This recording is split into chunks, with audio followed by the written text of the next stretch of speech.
Welcome, everybody. Welcome, fellow patriots. Welcome, fellow deplorables. Welcome, fellow dregs to society. Welcome, all you rock dwellers. Once again, welcome to the Conservative Commandos radio show.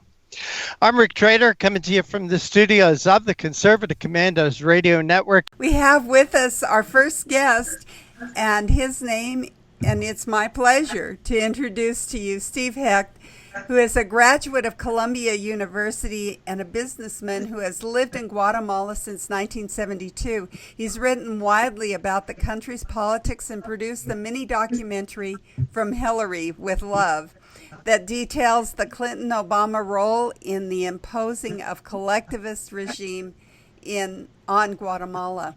As an American who has lived in Guatemala for the last 40 years and has a front row seat to the impact U.S. policies in the area and also of the illegal aliens here in the United States.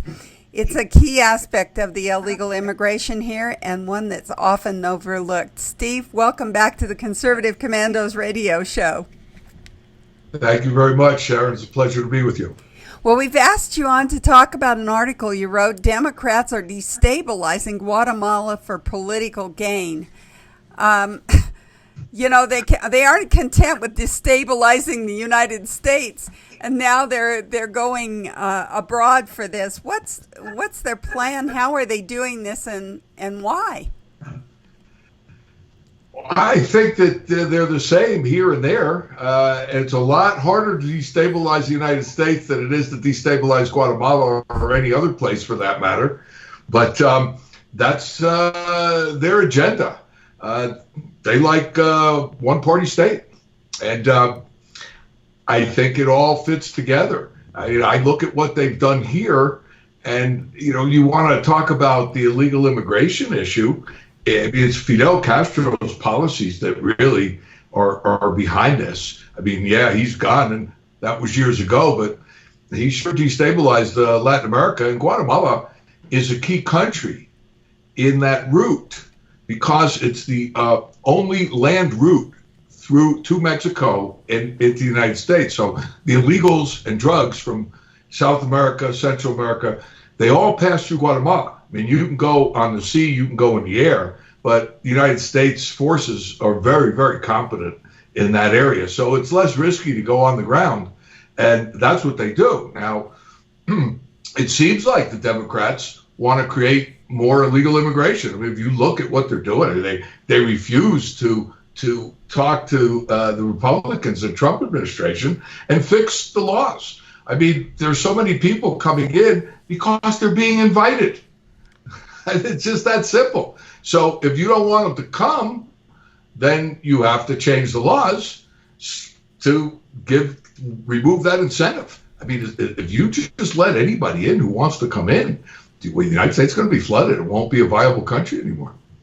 Well, and when you talk about destabilizing Guatemala, I would think that the Guatemalan government would be begging Trump to close those borders because it really does just incentivize the smugglers and the bad guys from South America to come through their country. I would think that would just be horrible for them. Well, yes. The issue is that the Obama administration, and this is what I wrote about for the most part, the Obama administration had a policy. Barack Obama, remember, he reversed the policy of his 10 immediate predecessors towards Cuba.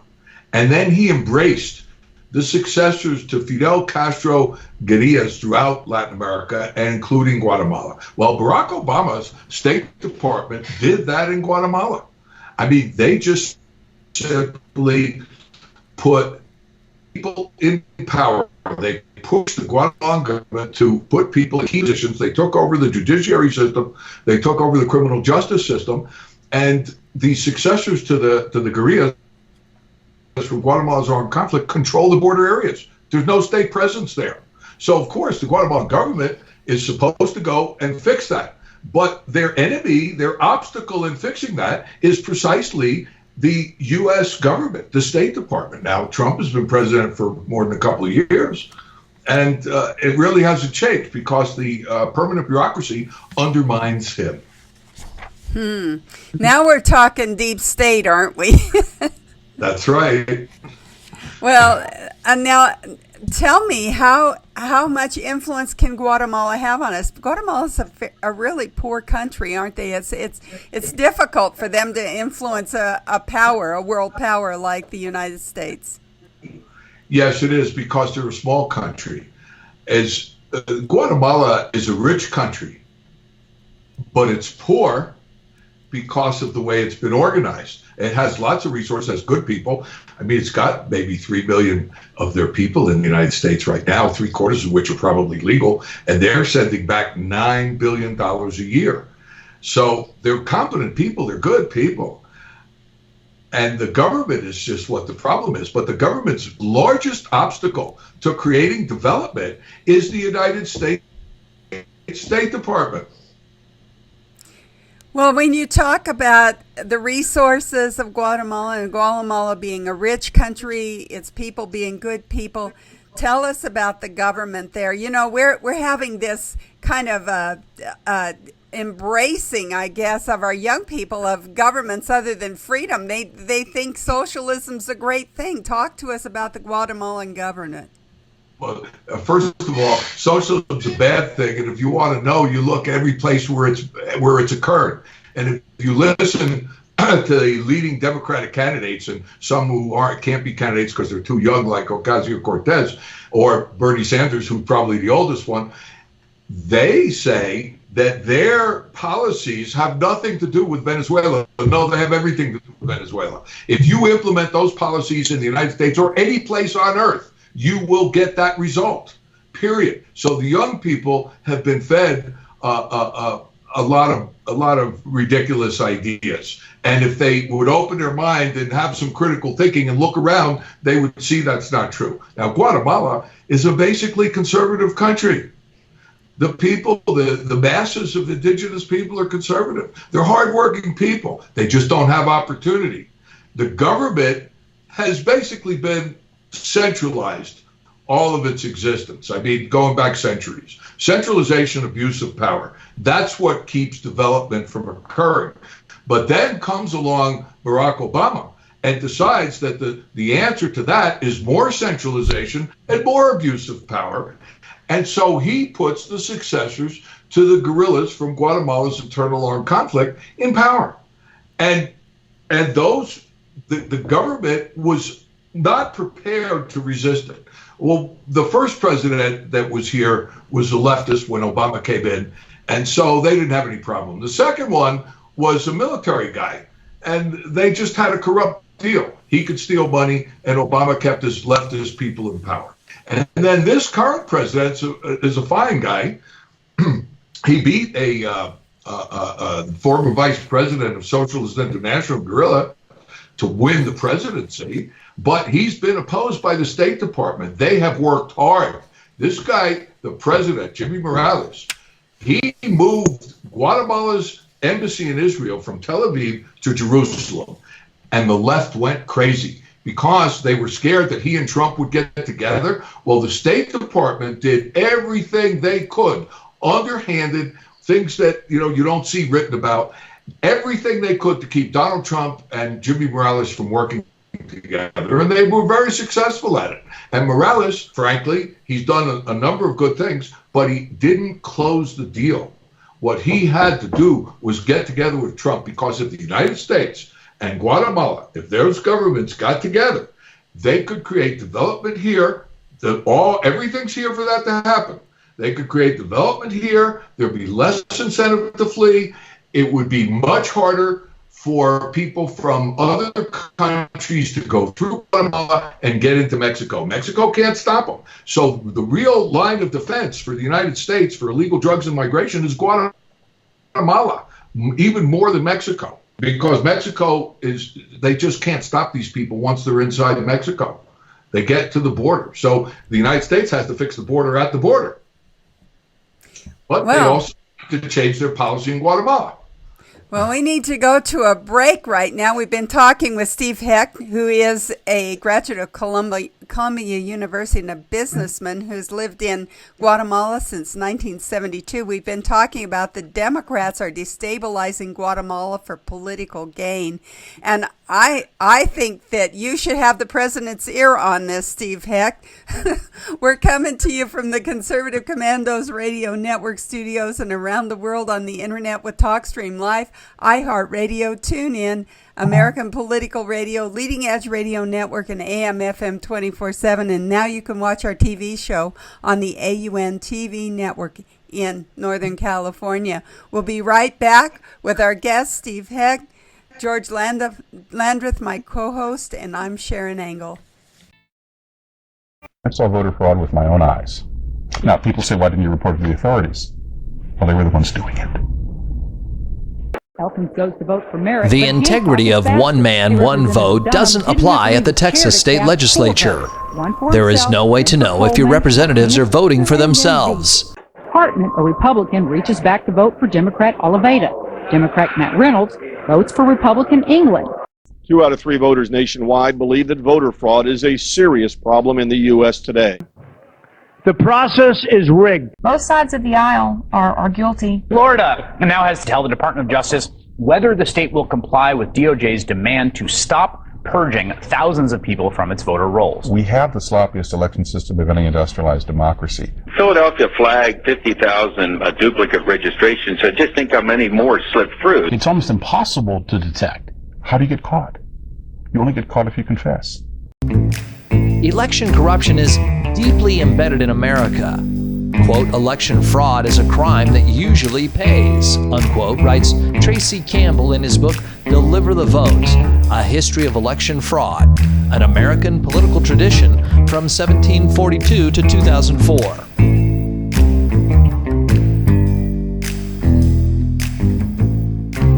In 1742, the first Prime Minister of Britain in the American colonies, Robert Walpole, was forced to resign. We have a right not to have our vote canceled out by someone who shouldn't be voting, someone who's an illegal alien, someone who's a felon not eligible to vote, someone who doesn't exist. If they vote, they cancel your vote out as much as if you're prevented from voting.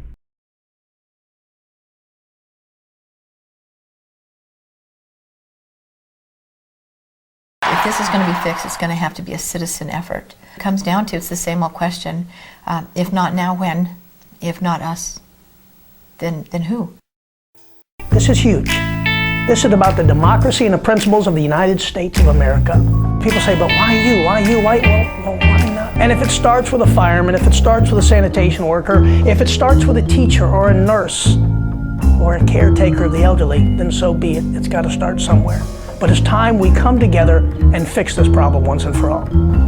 There is no serious person out there who would suggest somehow that you could even rig America's elections. To say that it doesn't exist is an outright lie.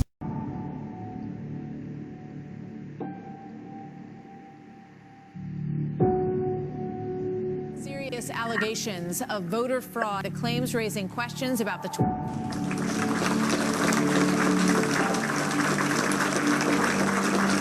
Commerce Secretary Ron Brown and 32 others were on a military plane that crashed today in a violent storm. There are no known survivors at this time. The U.S. Army was funded by the evil entity. I saw voter fraud with my own eyes. To say that it doesn't exist is an outright lie. The process is rigged.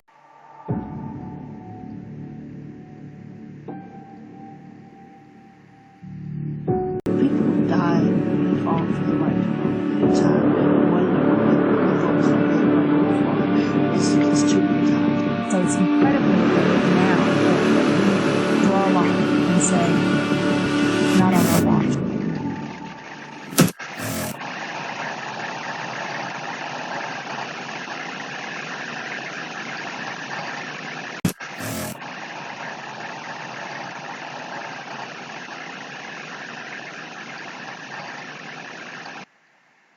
Welcome back to the Conservative Commandos. I'm George Landrith. She is Sharron Angle, and we've been talking with our guest, just a great, very interesting guest, Stephen Hecht, and he is the editor-at-large for a publication called Impunity Observer, he writes from Guatemala. He's been there conducting business, graduate of Columbia, and has a great piece that we've been discussing at Fox News. But so with that, welcome back. We're glad you stuck through the break. Lots more to talk about. You've made some great points. Perhaps I can ask you to start off with this, and that is the whole idea of destabilizing a country. It strikes me as there's a lot of suffering when that happens. Destabilization is not this is not a board game. This isn't, they're not playing Monopoly. They're not playing Risk. These are people's lives. And so I guess my question is, what would possess someone to kind of put a country that already has some challenges in that position where it becomes destabilized and things go from, things get even worse for, people who are kind of living, if you will, on the edge in terms of economically? That's a very hard question to answer because you'd have to get inside their head to understand their motivations. I mean, I could talk about what it is that they do, and I can speculate on their motivations. It's pretty obvious when you got a Democratic Party that doesn't want to talk to the President of the United States about fixing the border. I mean, it's very clear. If you let everybody who wants to come in, I think Rasmussen said estimated 42 million people. I think that's a tremendous underestimation. And there'll be so many people coming. And today, all you got to do is bring in a child and you get a hearing scheduled for 8 years later and you're released and you go into the country. And that's that. So the Democrats apparently want to flood the country with illegal immigrants. I can't imagine why, other than they think these people are going to vote for them. But even after a couple of generations, these people are conservative people. They'll stop voting for them. But that's why they need to keep a new influx coming, possibly.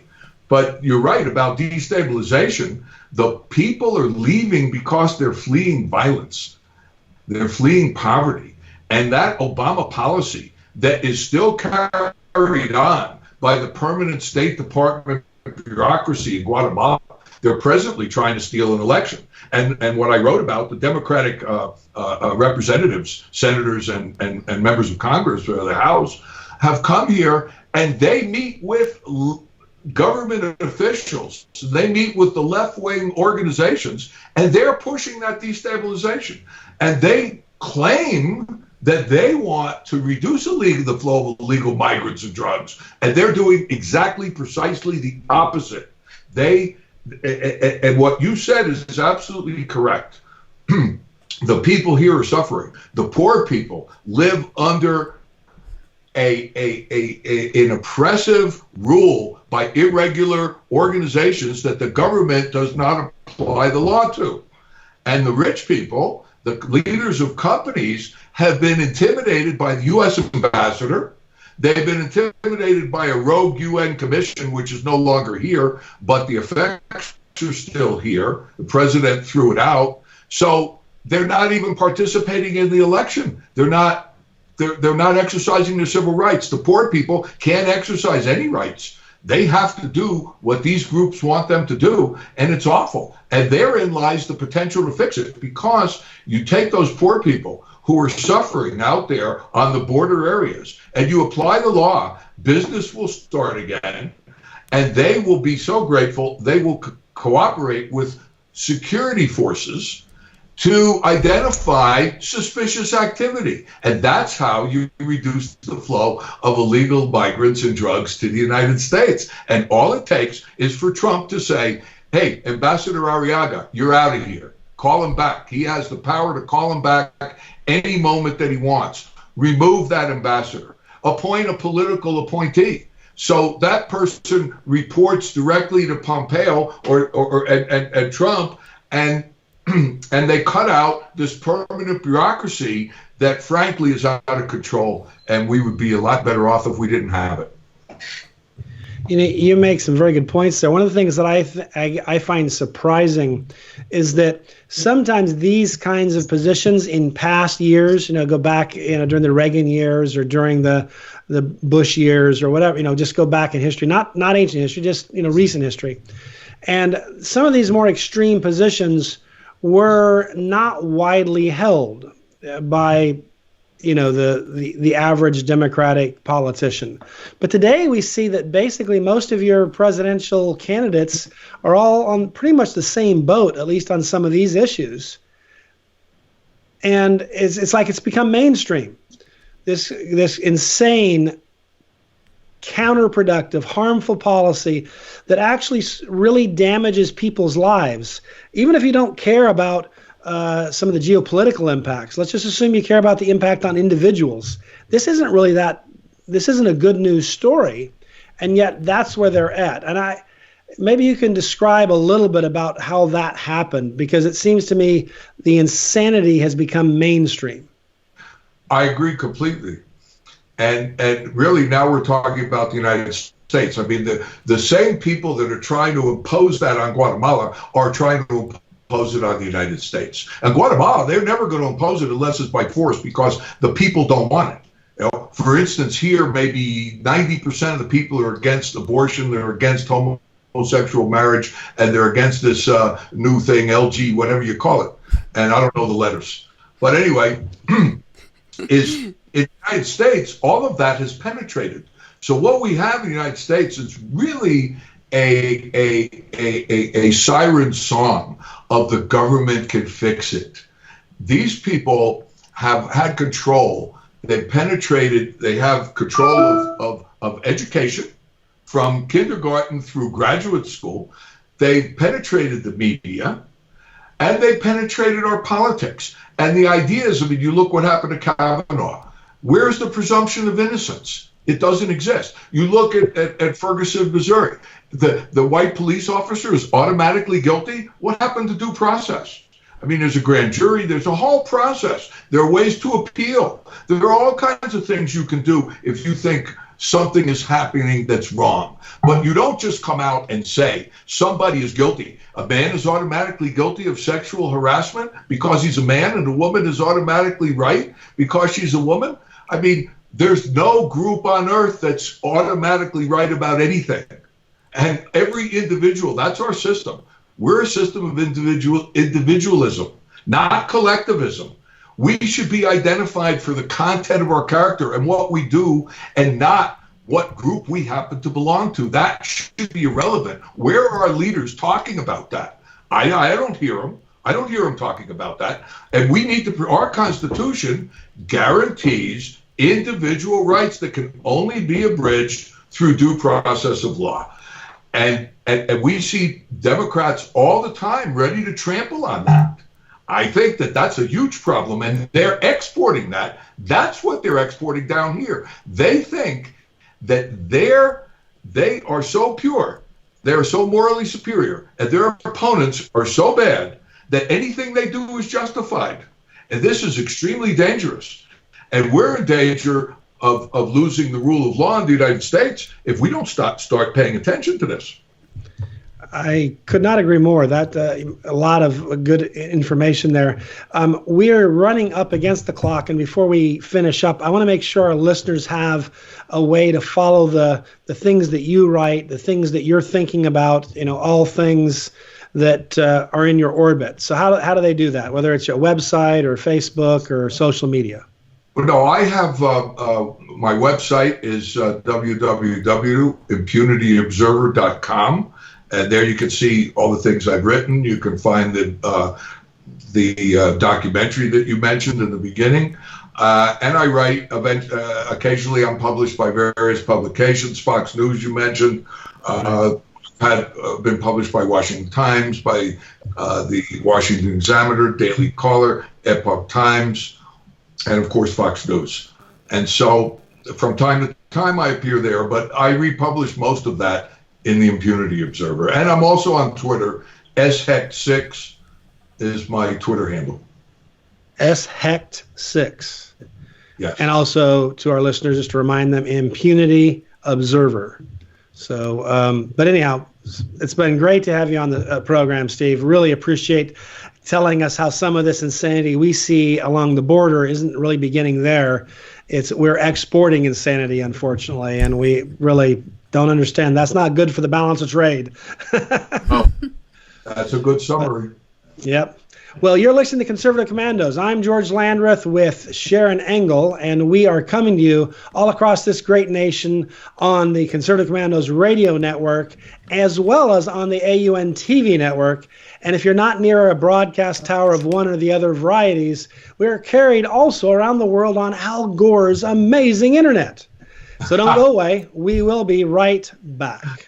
Everybody wants cheap airfare, but where do you find it? You call low-cost airlines. Their prices are direct from the airlines, and they're so low you can't find these fares published anywhere. They specialize in cheap flights, discount hotel rooms, cheap car rental rates, and great package deals anywhere around the world. Wherever you want to go, they can help you get there cheaply and with a best price guarantee. If you want the lowest prices on your airline tickets or other travel services, call now. That's right, call. That's the only way to get these rates. Experts are standing by 24/7 to get you the cheapest airfare and hotel rates available. So don't wait. Call right now for the lowest travel prices anywhere and for great last-minute travel deals too. Call 888-431-0562. That's 888-431-0562. 888-431-0562. 888-431-0562. Everybody wants cheap airfare, but where do you find it? You call low-cost airlines. Their prices are direct from the airlines, and they're so low you can't find these fares published anywhere. They specialize in cheap flights, discount hotel rooms, cheap car rental rates, and great package deals anywhere around the world. Wherever you want to go, they can help you get there cheaply and with a best price guarantee. If you want the lowest prices on your airline tickets or other travel services, call now. That's right, call. That's the only way to get these rates. Experts are standing by 24/7 to get you the cheapest airfare and hotel rates available. So don't wait. Call right now for the lowest travel prices anywhere and for great last-minute travel deals too.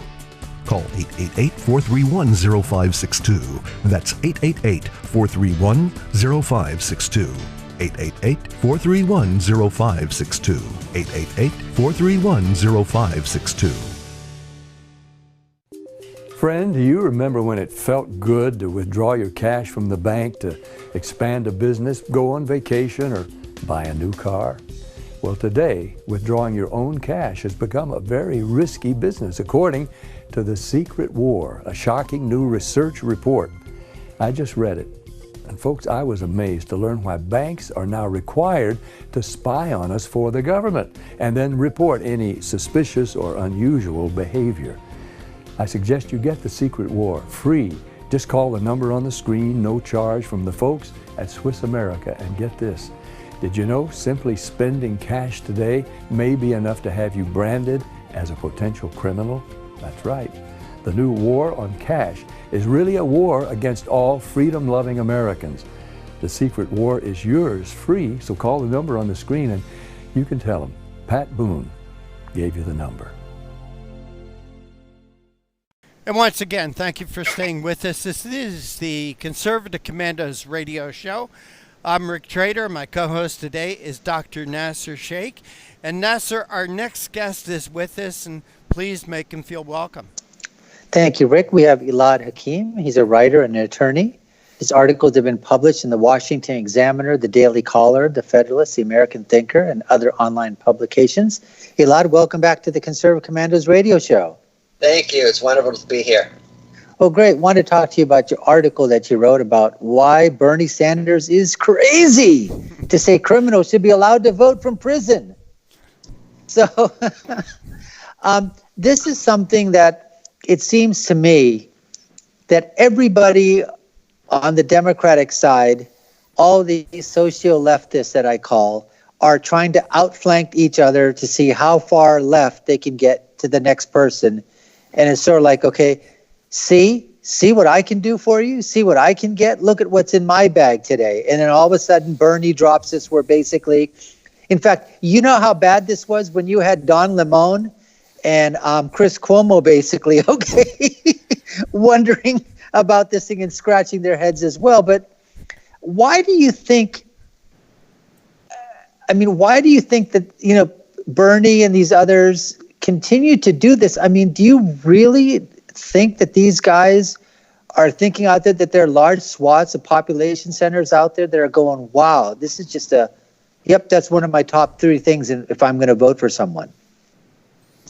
No, I mean, look, the reason that they're doing it, the reason the Democrats want them to vote is for votes, because Democrats tend to have support from those who have been incarcerated or those who have been convicted or felons. The statistics show that quite a high number of convicted felons vote for the Democratic Party in general. So I think that that's the primary reason. Now, why Bernie said it, I think that's not so easy to answer. It's hard to kind of guess why Bernie does a lot of what he does. But interestingly, the reason that I wrote my article is because, in a nutshell, I thought that it was dangerous to allow those who choose to violate the laws of our country that then turn around and help shape them. And in essence, that's what they do when you vote, either directly or indirectly. We're voting for our representatives, our congressmen, our senators, even our president. And in doing so, we are helping to shape the structure and the foundation of the laws that govern us. So it's one thing, like in Florida, and we discussed this on a previous segment, where Floridians voted to allow those who had served their time and who have been released to vote. It's one thing when that happens, and there's at least somewhat of a legitimate argument for that, to support that.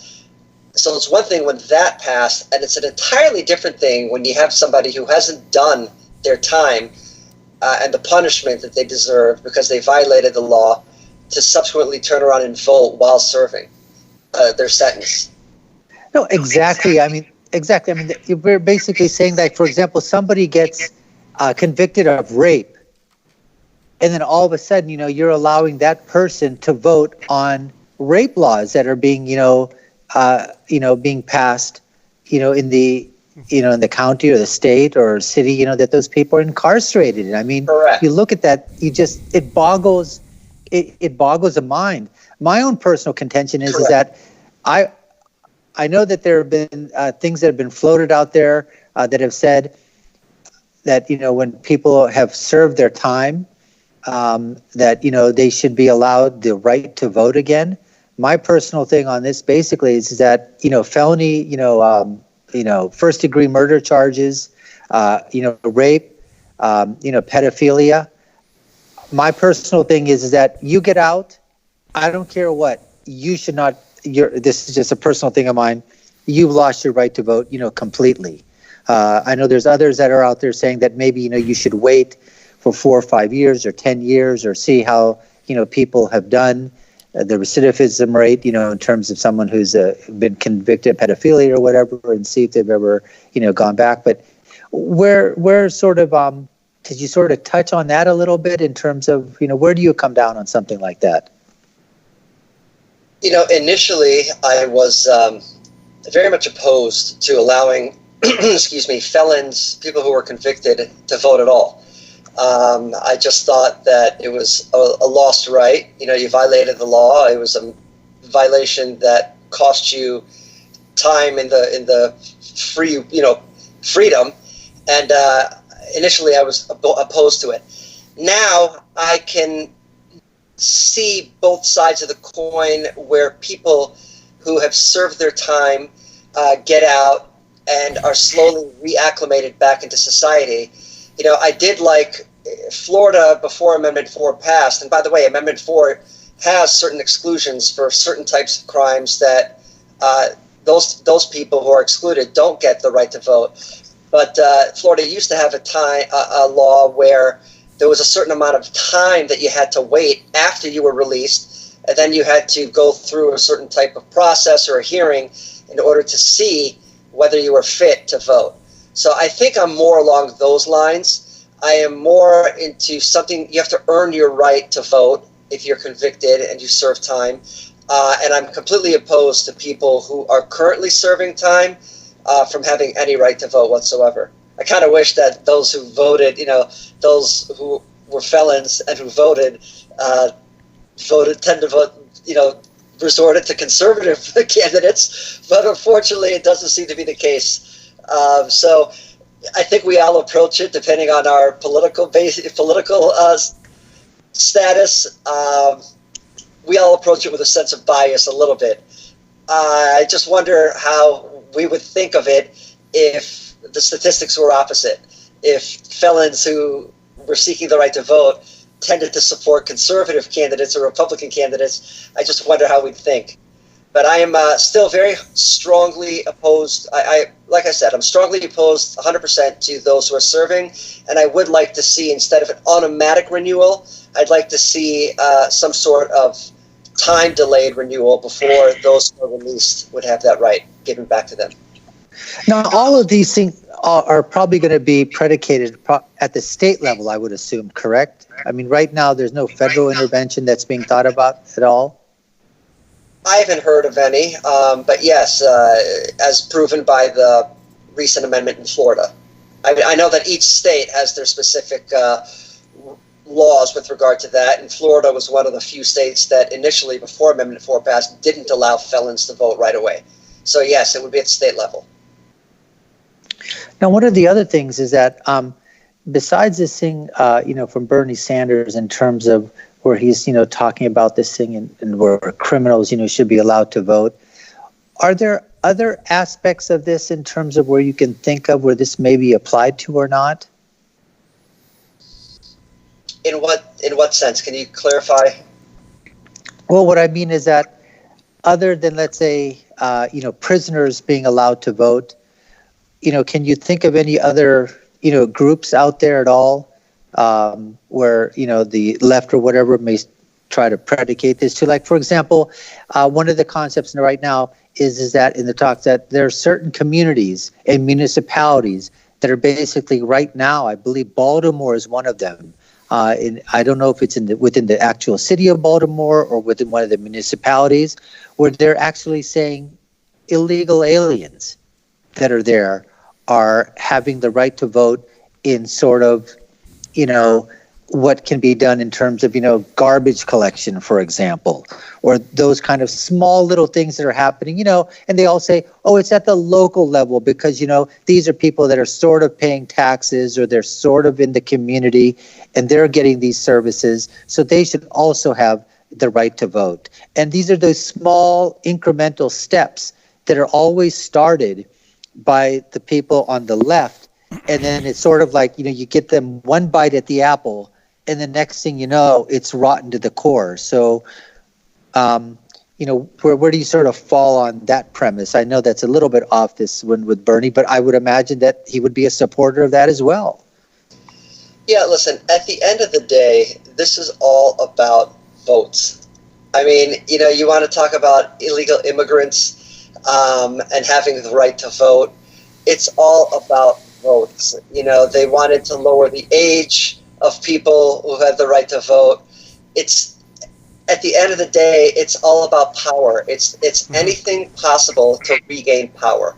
And how do you regain power? You have to get the votes. And how do you get the votes? You go to those groups of people that are most likely going to vote in your favor. Who are those people? Unfortunately, people who have served, felons or ex-felons, millennials, illegal immigrants. And now they want to take the voting age down. So it's the same story. It's always the same story. It's who is going to give us the best chance of regaining power. Here on the Conservative Commandos radio show, our guest is Elad Hakim, and we're discussing an article that he wrote, Why Bernie Sanders is Crazy to Say Criminals Should Be Allowed to Vote from Prison. Elad, we need to take a break. Could you hold on for just a moment for us, please? Sure, guys. And this is the Conservative Commandos radio show with Dr. Wright, Dr. Nasir Shaikh, and yours truly, Rick Trader, coming to you from the studios of the Conservative Commandos radio network. Don't go away. We will be right back with more from our guest.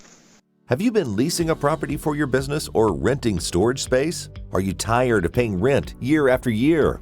Call the experts at General Steel to own a building at up to 30% off now. I'd been renting a building and paying someone else's mortgage, but General Steel showed me how I could own a space tailored to the needs of my business and for less than renting. Call General Steel now at the number on your screen for our current building specials and to price your metal building system today. My building's the dream I've had since finishing my house 14 years ago. I've been using it for a garage, workshop, and storage area for my tools and equipment, and I can't believe how great it turned out. The economy is improving and the price of steel is expected to rise. Stop waiting. It could cost you thousands. Call General Steel now to see how you can own for less than you thought. Stop waiting to start your business or expand your operation. Call General Steel now. Call 877-484-7002. Everybody wants cheap airfare, but where do you find it? You call low-cost airlines. Their prices are direct from the airlines, and they're so low you can't find these fares published anywhere. They specialize in cheap flights, discount hotel rooms, cheap car rental rates, and great package deals anywhere around the world. Wherever you want to go, they can help you get there cheaply and with a best price guarantee. If you want the lowest prices on your airline tickets or other travel services, call now. That's right, call. That's the only way to get these rates. Experts are standing by 24/7 to get you the cheapest airfare and hotel rates available. So don't wait. Call right now for the lowest travel prices anywhere and for great last-minute travel deals too. Call 888-431-0562. That's 888-431-0562. 888-431-0562. 888-431-0562. Friend, do you remember when it felt good to withdraw your cash from the bank to expand a business, go on vacation, or buy a new car? Well, today, withdrawing your own cash has become a very risky business, according to The Secret War, a shocking new research report. I just read it. And folks, I was amazed to learn why banks are now required to spy on us for the government and then report any suspicious or unusual behavior. I suggest you get The Secret War free. Just call the number on the screen, no charge, from the folks at Swiss America. And get this, did you know simply spending cash today may be enough to have you branded as a potential criminal? That's right. The new war on cash is really a war against all freedom-loving Americans. The Secret War is yours free, so call the number on the screen and you can tell them Pat Boone gave you the number. And thank you for staying with us. This is the Conservative Commandos radio show. I'm Rick Drader. My co-host today is Dr. Nasir Shaikh, and we're coming to you from the Conservative Commandos Network studios and around the world on Al Gore's amazing internet with TalkStream Live, iHeartRadio, TuneIn, American Political Radio, AM, FM 24/7, and broadcast on the AUN television network. Our guest this segment is Elad Hakim. He's a writer and an attorney. And we're discussing his article, Why Bernie Sanders is Crazy to Say Criminals Should Be Allowed to Vote from Prison. Elad, thank you for holding through that break. We really do appreciate your time. My pleasure. Elad, I see another problem with allowing not just felons voting for prison, but also released felons. And that is using the vote as a weapon to put the people in jail or to punish those people who put them into jail in the first place. For instance, not just government officials, but in many places, judges are elected by the popular vote. I see a lot of room for abuse on this. Am I looking outside the box a little too far? I don't think so. I think that's a very good point and a legitimate point, and a very unfortunate point, but one that's well taken. So no, I don't think so. Elad, you're an attorney. Have you ever heard somebody who was found guilty threaten a judge, I'm going to get you. I'm going to get you. Sadly, yes, I have. So this is also, Elad, I have to ask this question, and it's opening up a can of worms here. But is the elephant in the room race?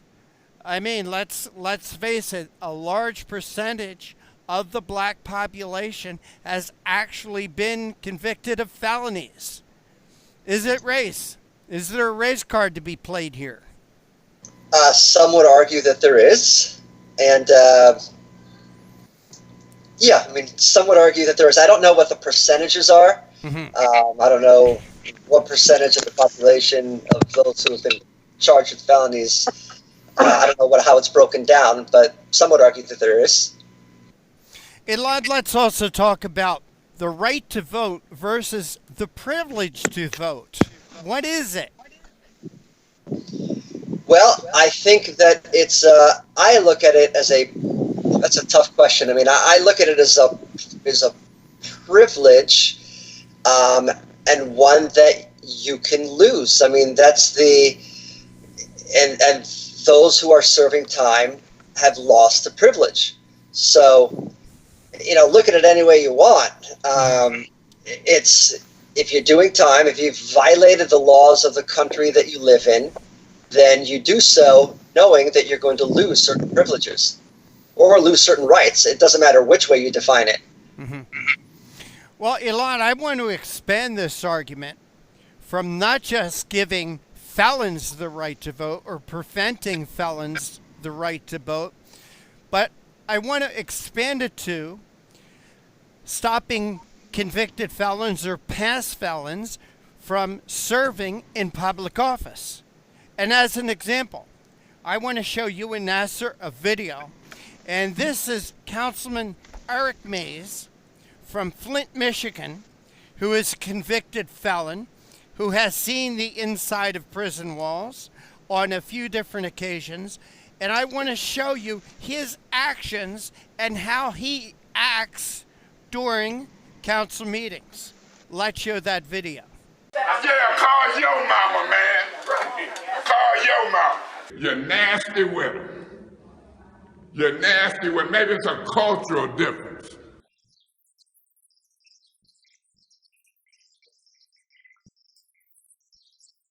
And I happen to be a black man on the north side. So I don't know if she's racist, but she showed Eric Mason's. Don't even step up for it. Call your mama. That's what you do. Call your mama. It's gonna stop. Deal with your problem. Now we're gonna have a meeting, and there's gonna be a whole lot of investigation going on. Very sharp. Get it going. And you're not gonna let your hand-picked cronies come in here and disrupt this thing. I'm not in the hallway or in the office or something. You can't hear what's going on. We can't hear anything. Who is this lady? I'm a citizen. I'm a councilman. I know y'all like going after the black folks. You think we should eat with black? I went there. But you ain't got nothing to do with it. I wanted to play with that. But complain, y'all complain about that black folks. I said nothing about it. You ain't got nothing to do with this, ma'am. You out of line. She ain't from Flint, you ain't either. We gonna fight for our turf. Right there. You not gonna dictate our turf. Him Live ain't gonna dictate it, and her butt from San Diego ain't neither. So y'all gang up. See the whole picture. We gonna fight for the voice of our elected seat, and gonna get it. Who do you think you are? Zara. Beg your pardon? I think I'm Zara. And you think you above this? I don't think I'm above anybody. But I'm not yelling at you right now. You ain't saying nothing, but I am talking loud and getting recorded, because I want everything I say to be recorded and documented, just like my job on that council. I want to record and document my questions and budget hearing on finance. It's one of my important jobs. So you ain't got me looking funny. The whole time I'm talking to you in Quincy. You think I don't know? You is ignorant. You ignorant. You ignorant. Kate feels ignorant. She ignorant. You ignorant. Kate feels ignorant. I'm a man. Come on, man, y'all. She a lady, but she showed off herself. You is a job. Enough is enough. Everything. White folks, ignorant folks.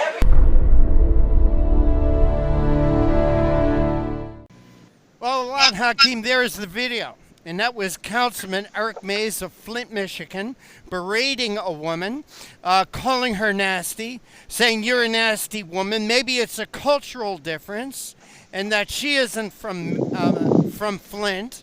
And I think that's referring to the fact that this reporter he was belating was actually a Muslim.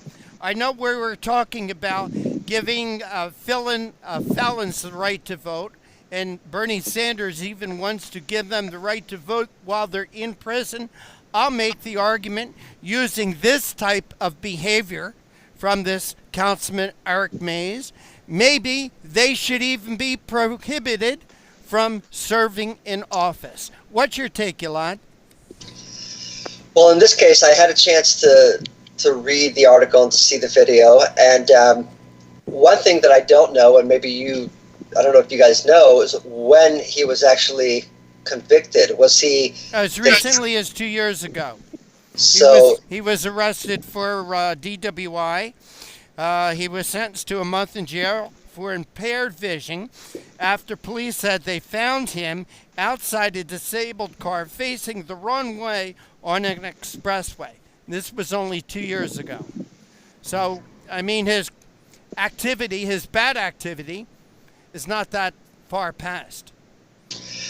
It's I think to me it would likely depend on what he was charged with and what he was accused with. A DUI is, well, not good, and obviously something that no one would promote. Is different than, for example, assault or battery or rape. So I think that your point is well taken, and I think that it would probably, and at least to me, have to depend on what the person was convicted of, to determine whether or not he or she gave up the right to serve in office. Elad, in your article, you write, this have your cake and eat it to approach to unconscionable is a self-ruling society where our freedoms and privileges are directly tied to our willingness to abide by the rules and laws that govern the way we act. And I think that's very important. I think that we have a responsibility to our society, to our communities, to protect ourselves and to protect ourselves from people that have had legal problems, convicted felons. And I think when you're allowing those types of people to vote and those types of people to hold office, you're breaking down the barriers between civilization and anarchy. Am I taking this too far? I don't think so. I mean, the gist of that statement was, look, we live in a democracy. The democracy that we live in, the foundation of that democracy are the rules and laws that govern us. I think we'd all agree that if we didn't have laws, I'd hate to see what society looked like. I just wonder how much vigilante justice there'd be if we didn't have laws to dictate what we do. So with that premise, those people who choose to take it upon themselves and to give our democratic society a slap in the face by violating our laws, by virtue of such conduct, they also lose some of the privileges that come along with living in a free democratic society. So I don't think you're taking it too far at all. I think it's pretty rational, actually, and I think it makes perfect sense.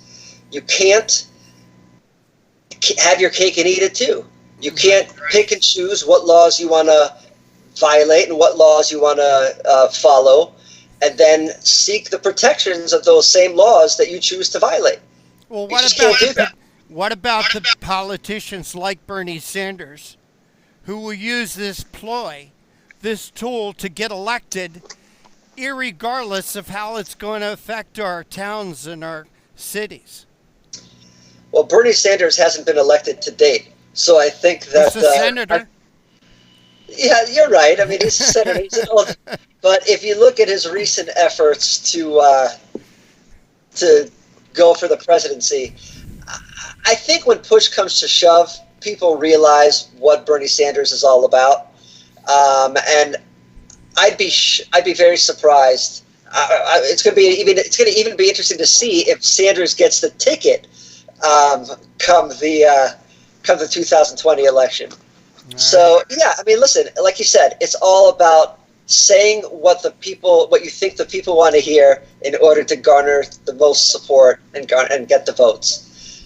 But I don't take what Sanders says too seriously. What did he say recently where people asked him about his tax returns, and he ended up making a lot of money, but when he was questioned further about his willingness to kind of share the wealth in accordance with the socialistic policy that he promotes, he kind of deflected and moved to a different direction. So, look, talk is cheap. Sanders talks, some of these people talk, but when it comes to putting your money where your mouth is, they tend to kind of sidestep that issue. Yeah, they do. In fact, Bernie Sanders, I think, gave 1% of his income to charity. Correct, and he earned a ton of money on a book that he sold. A whole bunch of money. That's a socialist stuff is working out pretty well for Bernie Sanders. Absolutely, it's working out fine so long as he doesn't have to contribute. Right. Elad Hakim, we want to thank you so much for joining us here on Conservative Commandos. I know, Elad, you write a lot, a couple of times a week. I know, I get them, I read them, but please tell our audience how they could follow what you're writing and what you're up to. Follow me on Facebook at Thoughtfully Conservative and on Twitter at Thoughtful GOP. Elad Hakim, thank you so much for joining us. Take care and God bless. Thank you. Have a wonderful night, guys. And this is the Conservative Commandos with Dr. Right, Dr. Nasir Shaikh, and yours truly, Rick Trader, coming to you from the studios of the Conservative Commandos Radio Network. Don't go away. Nasir and I will be back with more right after this break. AM/FM 24/7 Roku channel broadcasts all of our shows on demand. To ensure reliability, we store and stream our content on the same servers as Netflix and Amazon. Our Roku channel is free to use, and anyone owning one of the more than 10 million Roku devices can watch our channel at no cost whatsoever. If you have a television show or are thinking about producing a show, you can be a part of AM/FM 24/7's Roku channel.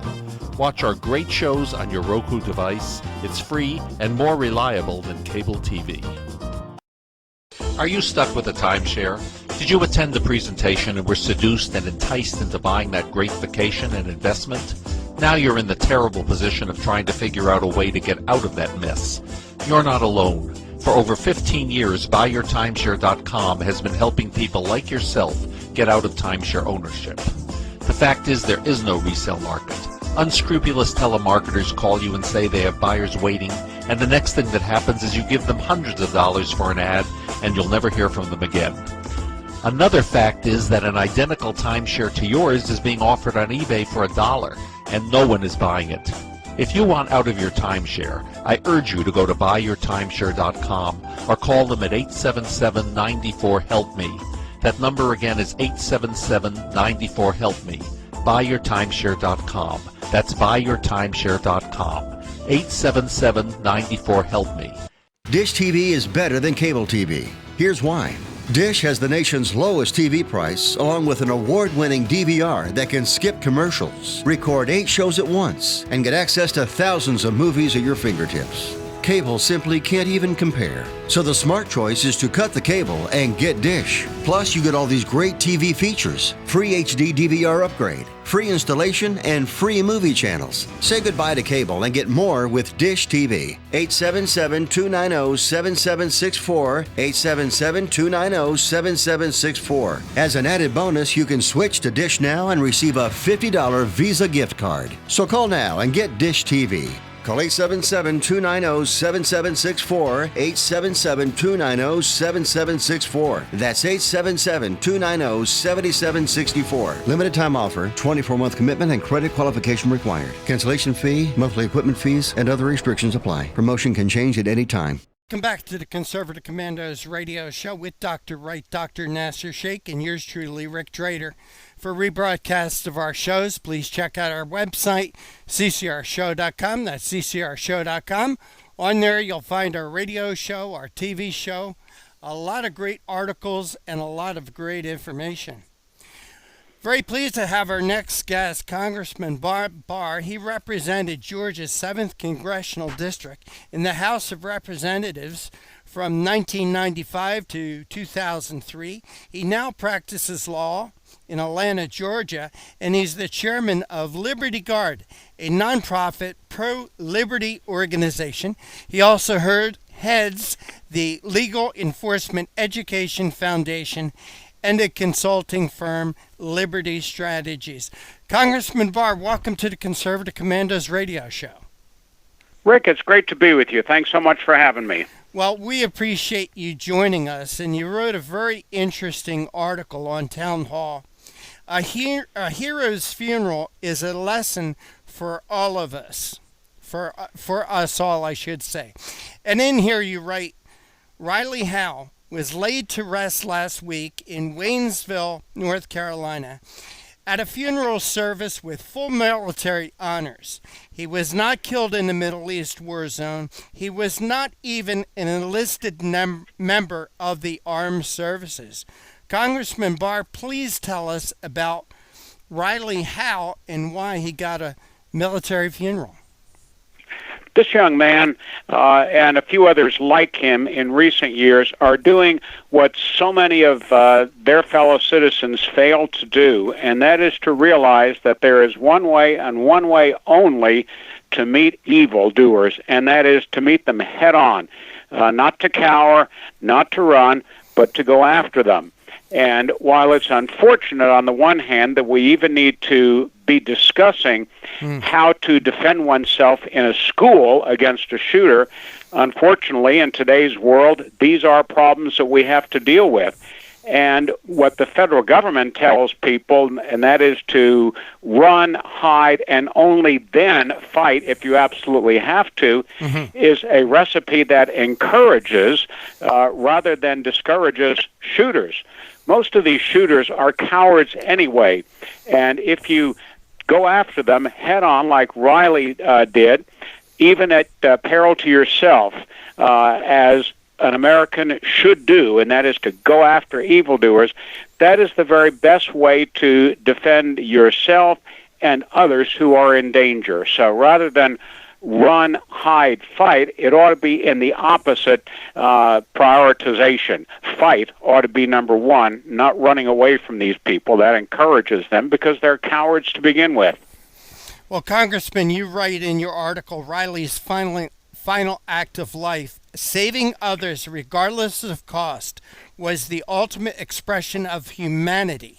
You know, as I was reading that and reading your article, Congressman, it made me think of the let's roll. Remember what happened during 9/11? The passengers on the one plane that went down in Schwanksville, Pennsylvania, they didn't sit and wait for someone else to control their destiny. They rolled. They acted, and in doing so, probably saved countless lives on that aircraft. Well, perhaps even mine, because there is evidence that plane was heading to the Capitol building in Washington, which is where I was that day, along with my colleagues in the House of Representatives and the Senate. And that's the way America was formed. We weren't a nation of people who run from danger. We were formed as a nation of people who confront danger, who assume risks, and who take the responsibility to protect ourselves, our family, and our friends. And too often in today's world, you have people say, well, it's somebody else's responsibility. It's the government's responsibility. It's the police. It's the school's responsibility. No, it's your responsibility. There is even to be honest, there is Supreme Court case law that says it is not the responsibility of the police to protect you. It's your responsibility as an individual. But we don't teach that so much in our culture anymore. Riley Howell exhibited that as a true American hero, and that's why he was honored at his funeral in the way that he so appropriately was. Riley Howell injured the attacker. When Riley reacted, knocking him down, he injured the attacker, and the attacker complained of internal injuries after the incident. And even though Riley unfortunately was killed, probably saved a lot of others.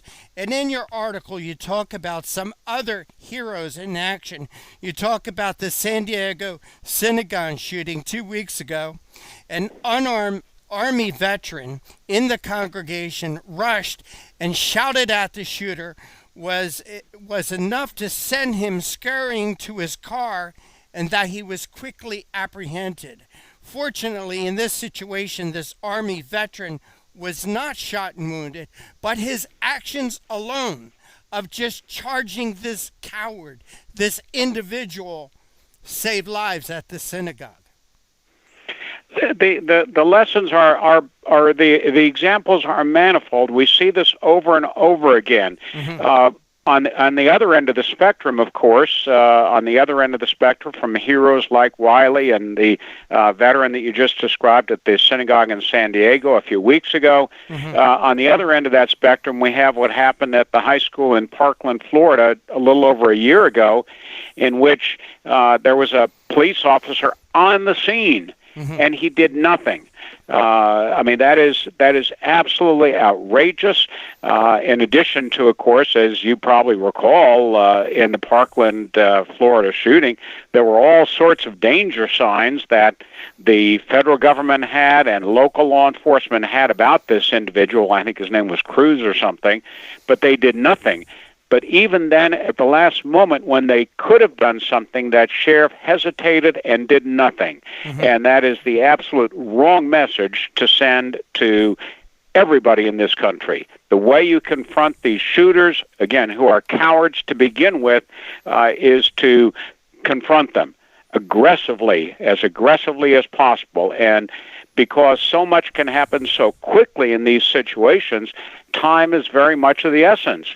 Even if you don't take the shooter down, just rushing him, sending him off balance, or distracting his attention will be enough for the others to assist you or for him to start running away.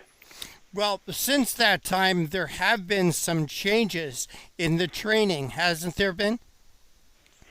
There have been, and the situation down in Parkland, Florida, with the sheriff, I think it was Sheriff Israel, former sheriff, thank goodness, down there, really was sort of a wake-up call.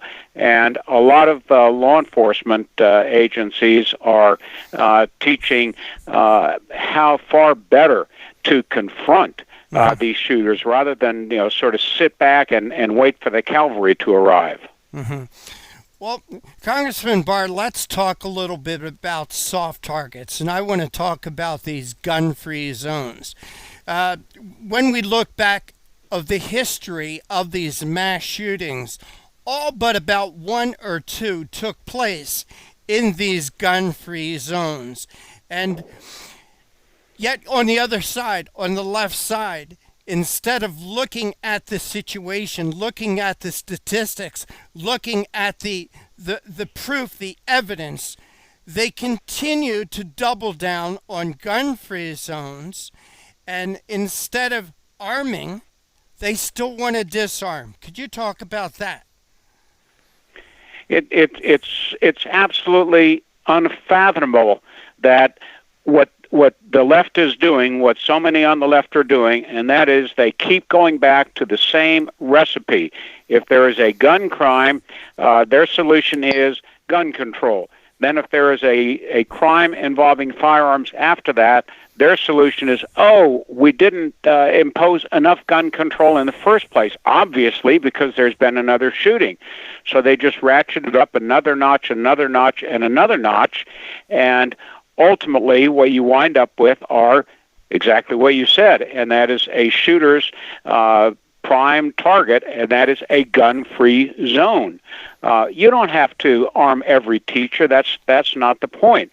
The point is that you don't create a gun-free zone in the first place. Mm-hmm. You're absolutely correct. With very few exceptions, we had that. I think the Islamic shooter at Fort Hood a few years ago, one or two others, but with very, very few exceptions, these mass shootings occur in gun-free or perceived gun-free zones, primarily schools. Those are the soft targets that they look for, and churches.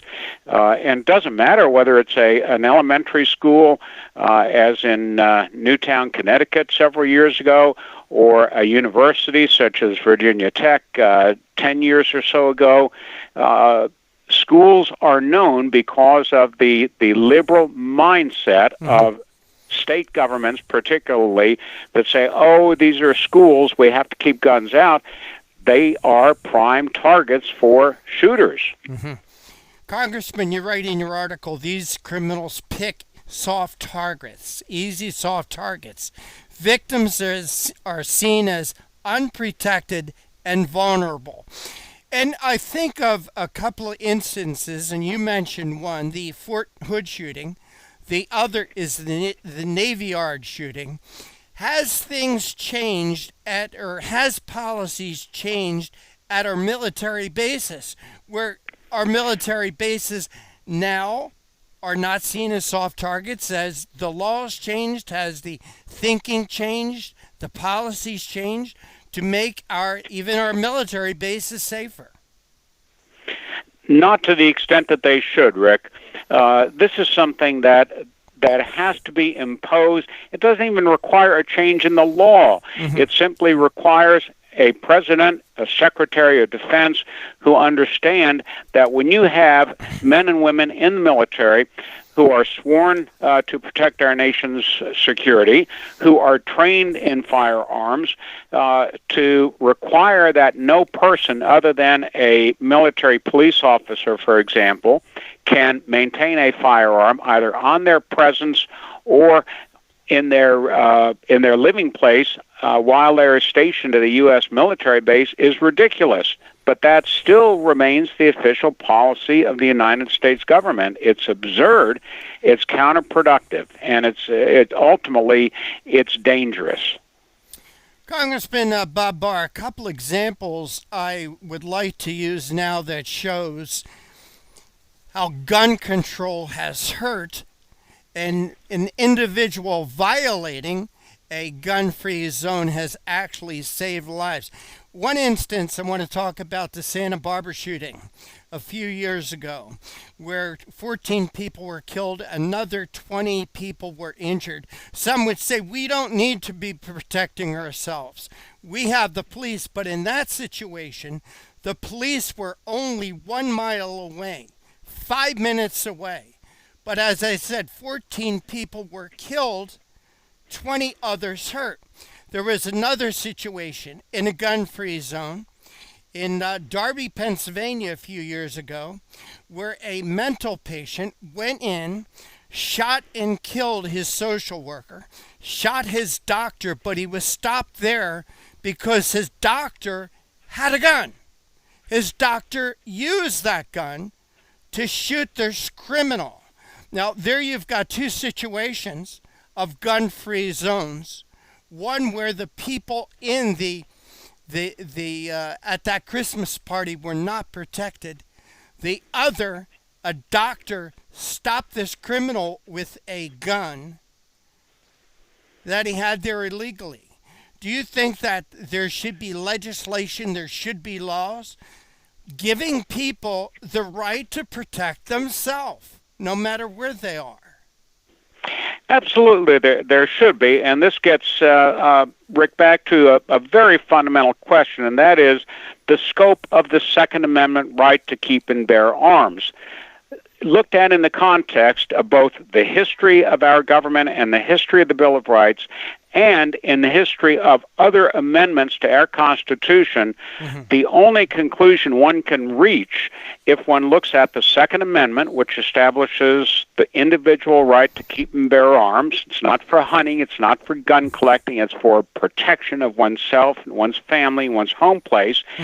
And you marry that to the 14th Amendment, which says that no state can infringe the privileges or immunities of citizenship, which means that a state cannot impose limitations that take away a pre-existing right of a citizen of this country, which the right to keep and bear arms is. It wasn't given to us by the Second Amendment. It was protected by the Second Amendment. Then the only conclusion is that the states cannot infringe the basic right to keep and bear arms for self-protection, for self-defense. And yet we still have, even though the Supreme Court has made clear its understanding that the Second Amendment protects the right, the individual right to keep and bear arms, there still are myriad limitations that individual states and localities have placed on the right of a person to possess a firearm for self-defense. There is nothing more important than that fundamental right, and yet it is seems to be the most easy for states to get away with limiting. Congressman, but it seems like the liberals continue to win and to push this argument. What's it going to take for conservatives to not only challenge them, but to go on the offensive to preserve our First Amendment or Second Amendment rights? And by the way, I always say here on the Conservative Commandos, our show is brought to you by the First Amendment, protected by the Second, because I think one does go hand in hand. But we see more and more gun control laws being put on the books. Take, for instance, New Jersey. You know, in New Jersey, you cannot even possess a BB gun. A BB gun you cannot possess in the state of New Jersey because they say that's a high-capacity weapon.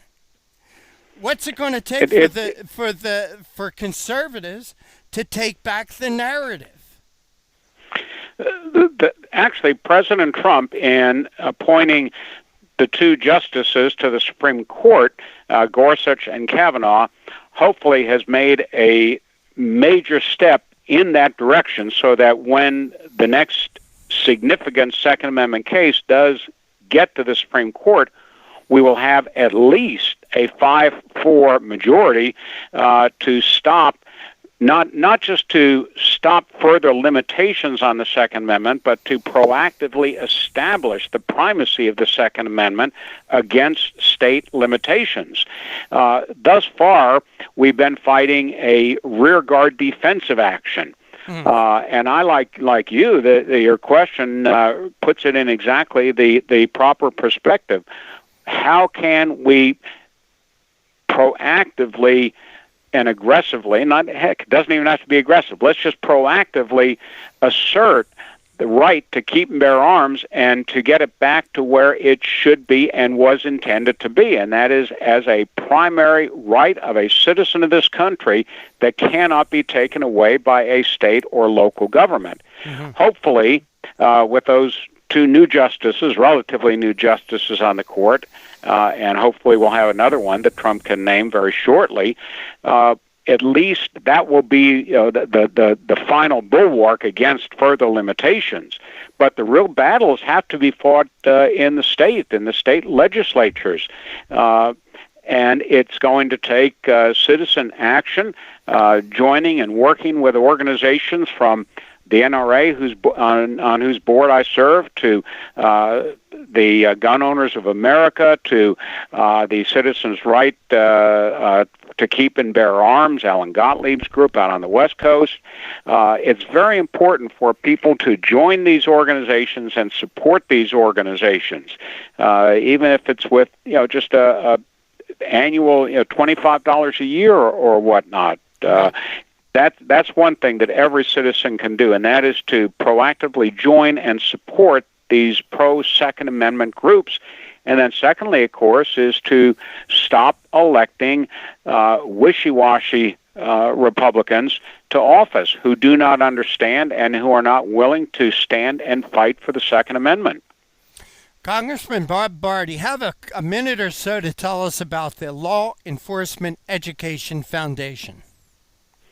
Sure, I appreciate that. The Law Enforcement Education Foundation, or LEEF, we have a website, Law EEF, and I had that. It's just a small organization, but we raise money and we provide small grants to law enforcement groups, sheriff's offices, first responders, and so forth, to meet their needs, such as vests or helmets that their local budgets don't provide for them.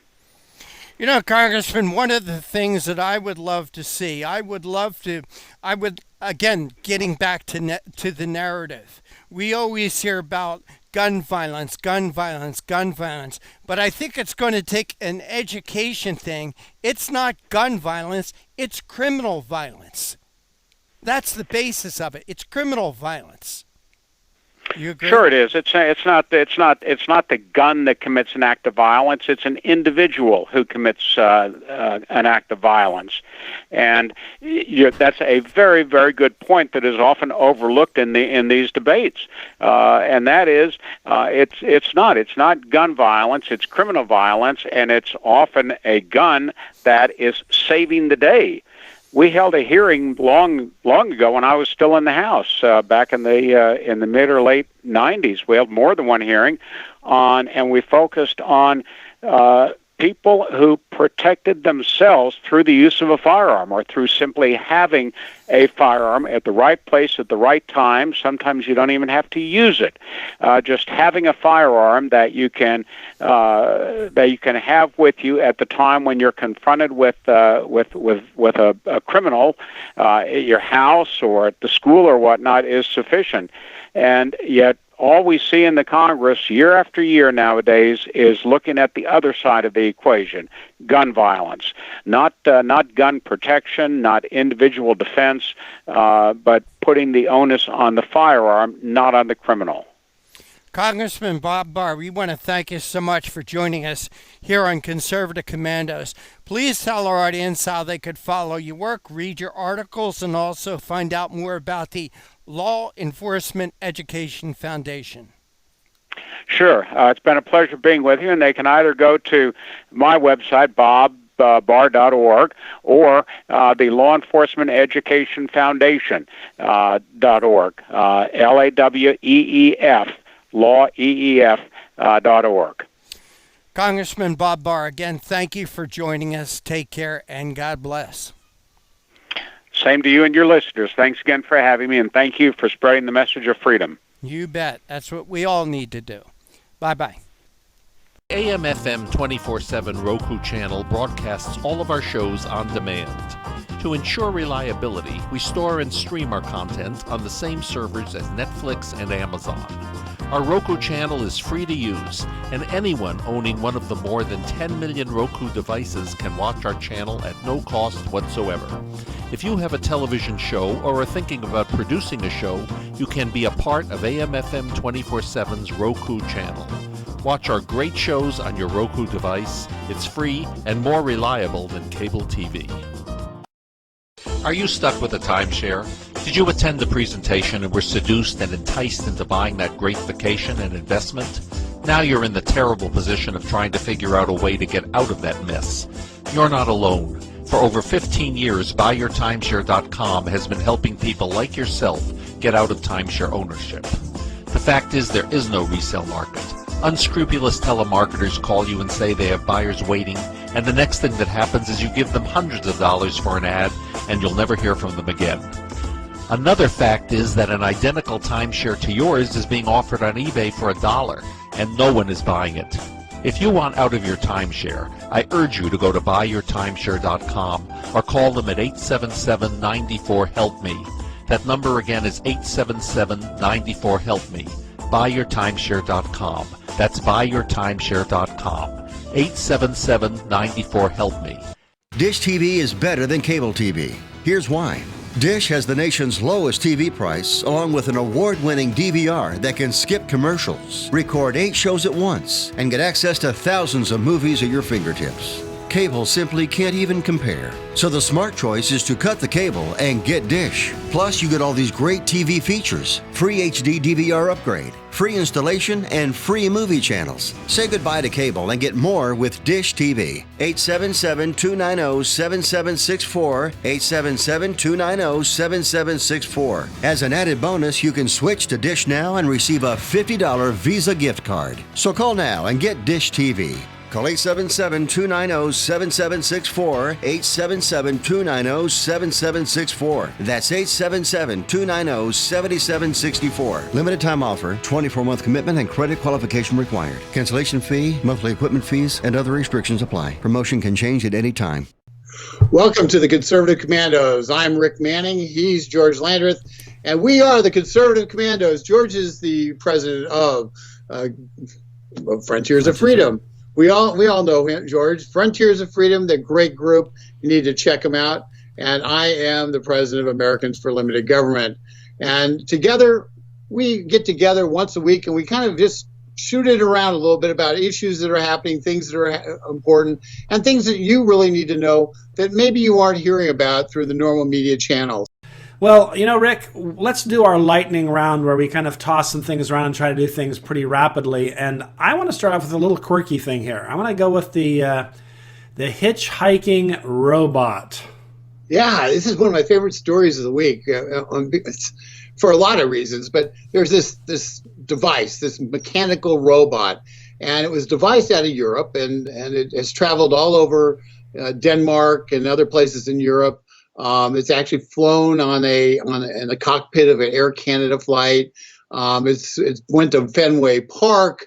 It ended up going to New York City, and has been essentially, and it made its way to Philadelphia. Now, first of all, the hitchhiking robot is a very simple thing. It has a movable arm that hitchhikes like this, and it talks, and it has somewhat of a personality. And the objective of it is to see how people will react to robots. A lot of people in the AI world worry about how robots will interact with people. Well, this experiment is how will people interact with robots? And so, and it's a robot. So it's just what it is. And it takes pictures of everything, and they've got a loop of everything, all of its adventures. And it made it safely through the mean streets of New York. It made it safely through to Boston. It made it safely through a lot of Europe. It survived a lot, and then it hit Philadelphia. And in Philadelphia, the city of brotherly love, it lived up to the irony of that very name. The city that booed Santa Claus, destroyed, beheaded the hitchhiking robot, ending its functional life. As it's now, and the police are now going to send the parts back to its creator so they can do a full analysis and hopefully avoid sending any further experiments, alien experiments, to Philadelphia, because apparently the city of brotherly love is not a welcoming place. That's pretty funny. Pretty funny stuff. Well, the jail. There was one place you could depend on any football game, that the jail at Veterans Stadium was always full. And it's so I don't know what it is about Philadelphia, but apparently they are, if you are a note to foreign visitors, if you are an alien from outer space, avoid Philadelphia. Yo, it is an unfriendly atmosphere for humans and non-humans alike who do not speak that unique language. Well, George, on that kind of quirky note, we've got some. There's a guy who kissed the rock and roll group, painted faces and kind of had you're never quite sure what was up with them. Now they played some pretty, when you get down to it, some pretty upbeat rock and roll. They're in the Rock and Roll Hall of Fame. But you never really knew much about them behind the paint.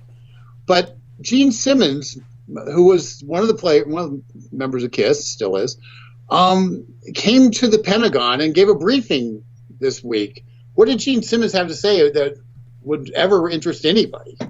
Pretty interesting stuff. He didn't really talk about rock and roll, but he talked about his mother who survived a Nazi concentration camp. He talked about how at night when the, back when we didn't broadcast 24 hours a day, when they would have the sign off with the flag and the national anthem, that she would actually, cry. And he didn't really understand why, but it was because she was, safe and proud of where she was. And it was very interesting to hear this fellow, because they've done some nice things for veterans, the band KISS has, and made some real attempts to help, homes and other sort of charitable causes. But he said, this is what he said. He said, I may have been born in a country that people throughout history have referred to as the promised land, but they take that for granted. And he says, America is the promised land. And then he says, we need to teach young people to be comfortable with saying, God bless America. So I thought to myself, wow, there you go. A rock and roller who's out there saying America's awesome and it's a special place. And, Gene Simmons, of course, is Jewish, but it's interesting to him that for him, America is the promised land. I couldn't agree more. What better place to live if you are, a black man, a Jewish woman, a black woman, a white man, and, a Asian man. It doesn't matter. Wherever you are, name me a better place to make your home than America and enjoy freedom and opportunity. This is the place. Contrast Gene Simmons, who he broke up about 6 times, and if you haven't seen it on YouTube, you really need to grab it and look at it. It's a short watch, but it takes your breath away. Yep. But contrast that. Here's a guy who was born in Israel, came to America. His mother was in the concentration camps during World War II. Jewish concentration camps, was marked to die, and survived and emigrated to Israel. And then they emigrated from Israel to America. And contrast that with Ilhan Omar, who was in a dire situation in Somalia, was in a refugee camp, which was less oppressive than a concentration camp, and then emigrated to America as a refugee, as a legitimate refugee, and clearly hates America, and would never give the speech that Gene Simmons gave. Contrast those two things. Our problem isn't refugees. The problem is who the refugees are that we're bringing in. Gene Simmons and his family assimilated. They said, this is our country. This is who we want to be. They watched the American flag and they choked up over it. Ilhan Omar looks at the American flag and sees that oppressors of her people, and she wants to actually rip down that American flag. That's the difference, and that's the difference we have to try to maintain. Refugees aren't bad. We have to make certain that the refugees that come, though, come with a grateful heart that we're opening our doors to them, rather than a burning desire to burn down the inside of the building. And that's the difference. Let me give you one real quick. Communist China. We don't have a lot of time for this, so let's go to a different one. Kelsey Grammer. Okay, good. We can do Communist China. We'll do Communist China on the back end. Too much to talk about there, but Kelsey Grammer made the news this week. Of course, Kelsey Grammer is Fraser Crane from the television show. When he was both on the Cheers and then its own show, its spinoff, Frasier. But Hollywood's a bunch of leftist kooks, but Fraser Crane, of course, or Kelsey Grammer, is not. He came out and said that Trump's been doing an amazing job, getting a lot done, and he's done more than anybody that he's seen in Washington in a long, long time. And I suspect that means he'll never get another job in Hollywood, because he's in the minority on this one. But it is nice to occasionally see somebody who can be objective about the facts. Well, and one of the great things about that, and we're heading to a break, but one of the great things about that is you wonder how many people in Hollywood actually agree with Kelsey Grammer, but they have to be quiet because you don't want to get shunned. You're far better off being accused of being a pedophile than being accused of being a Republican in Hollywood, and as a result, a lot of voices are silenced in that community. And quite honestly, Christians are silenced as well, because if you're a Christian, you're persona non grata, and you're not going to the parties and you're not getting the jobs. On that, we got to get out. We're against the clock. You're listening to Conservative Commandos. I'm Rick Manning. He's George Landrith, and we're coming to you from the Conservative Commando Radio Network, and carried around the world.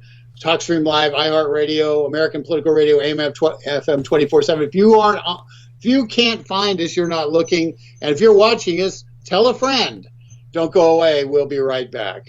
Have you been leasing a property for your business or renting storage space? Are you tired of paying rent year after year? Call the experts at General Steel to own a building at up to 30% off now. I'd been renting a building and paying someone else's mortgage, but General Steel showed me how I could own a space tailored to the needs of my business and for less than renting. Call General Steel now at the number on your screen for our current building specials and to price your metal building system today. My building's the dream I've had since finishing my house 14 years ago. I've been using it for a garage, workshop, and storage area for my tools and equipment, and I can't believe how great it turned out. The economy is improving and the price of steel is expected to rise. Stop waiting. It could cost you thousands. Call General Steel now to see how you can own for less than you thought. Stop waiting to start your business or expand your operation. Call General Steel now. Call 877-484-7002. Everybody wants cheap airfare, but where do you find it? You call low-cost airlines. Their prices are direct from the airlines, and they're so low you can't find these fares published anywhere. They specialize in cheap flights, discount hotel rooms, cheap car rental rates, and great package deals anywhere around the world. Wherever you want to go, they can help you get there cheaply and with a best price guarantee. If you want the lowest prices on your airline tickets or other travel services, call now. That's right, call. That's the only way to get these rates. Experts are standing by 24/7 to get you the cheapest airfare and hotel rates available. So don't wait. Call right now for the lowest travel prices anywhere and for great last-minute travel deals too. Call 888-431-0562. That's 888-431-0562. 888-431-0562. 888-431-0562. Friend, do you remember when it felt good to withdraw your cash from the bank to expand a business, go on vacation, or buy a new car? Well, today, withdrawing your own cash has become a very risky business, according to The Secret War, a shocking new research report. I just read it. And folks, I was amazed to learn why banks are now required to spy on us for the government and then report any suspicious or unusual behavior. I suggest you get The Secret War free. Just call the number on the screen, no charge, from the folks at Swiss America. And get this, did you know simply spending cash today may be enough to have you branded as a potential criminal? That's right. The new war on cash is really a war against all freedom-loving Americans. The Secret War is yours free, so call the number on the screen and you can tell them Pat Boone gave you the number. Dish TV is better than cable TV. Here's why. Dish has the nation's lowest TV price, along with an award-winning DVR that can skip commercials, record 8 shows at once, and get access to thousands of movies at your fingertips. Cable simply can't even compare. So the smart choice is to cut the cable and get Dish. Plus, you get all these great TV features, free HD DVR upgrade, free installation, and free movie channels. Say goodbye to cable and get more with Dish TV. 877-290-7764, 877-290-7764. As an added bonus, you can switch to Dish now and receive a $50 Visa gift card. So call now and get Dish TV. Call 877-290-7764, 877-290-7764. That's 877-290-7764. Limited time offer, 24-month commitment and credit qualification required. Cancellation fee, monthly equipment fees, and other restrictions apply. Promotion can change at any time. The AM/FM 24/7 Roku channel broadcasts all of our shows on demand. To ensure reliability, we store and stream our content on the same servers as Netflix and Amazon. Our Roku channel is free to use, and anyone owning one of the more than 10 million Roku devices can watch our channel at no cost whatsoever. If you have a television show or are thinking about producing a show, you can be a part of AM/FM 24/7's Roku channel. Watch our great shows on your Roku device. It's free and more reliable than cable TV. Are you stuck with a timeshare? Did you attend the presentation and were seduced and enticed into buying that great vacation and investment? Now you're in the terrible position of trying to figure out a way to get out of that mess. You're not alone. For over 15 years, BuyYourTimeshare.com has been helping people like yourself get out of timeshare ownership. The fact is there is no resale market. Unscrupulous telemarketers call you and say they have buyers waiting, and the next thing that happens is you give them hundreds of dollars for an ad, and you'll never hear from them again. Another fact is that an identical timeshare to yours is being offered on eBay for $1, and no one is buying it. If you want out of your timeshare, I urge you to go to buyyourtimeshare.com or call them at 877-94-HELP-ME. That number again is 877-94-HELP-ME. Buyyourtimeshare.com. That's buyyourtimeshare.com. 877-94-HELP-ME.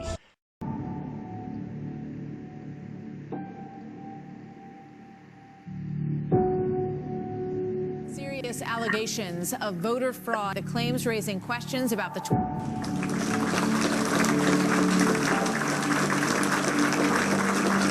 Commerce Secretary Ron Brown and 32 others were on a military plane that crashed today in a violent storm.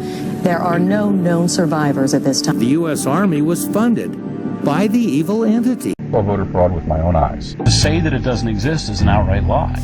The process is rigged.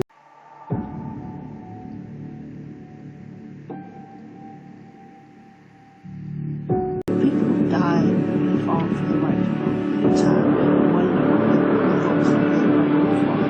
It's too brutal. So it's incredibly important now that we draw a line and say, not on our watch.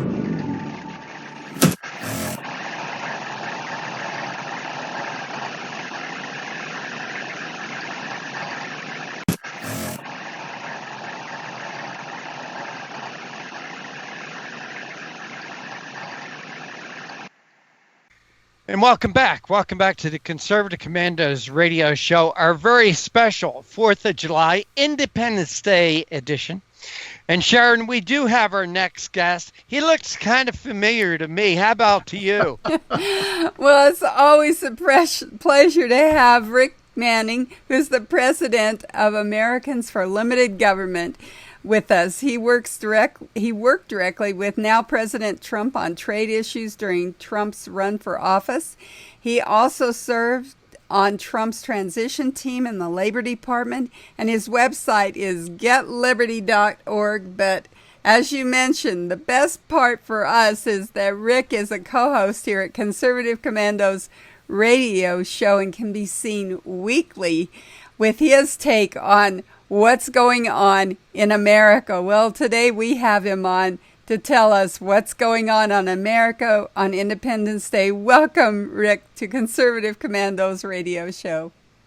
Thank you, Sharon. Thank you for Rick. I really appreciate you sharing your air with me. It's a Independence Day is probably my favorite day of the year. Maybe Easter's a little bit edges ahead of it. I find that hard to believe coming from a man that has Get Liberty as his website. But that's just... You know what? It's one of the great honors of my life is that I've been blessed to be able to try to spread freedom, and it's and I've actually tricked people into paying me to do it, so it's great. Well, you also are a pretty prolific writer when it comes to these patriotic issues. And I was reading your article, Reigniting the Flame of Liberty this Independence Day.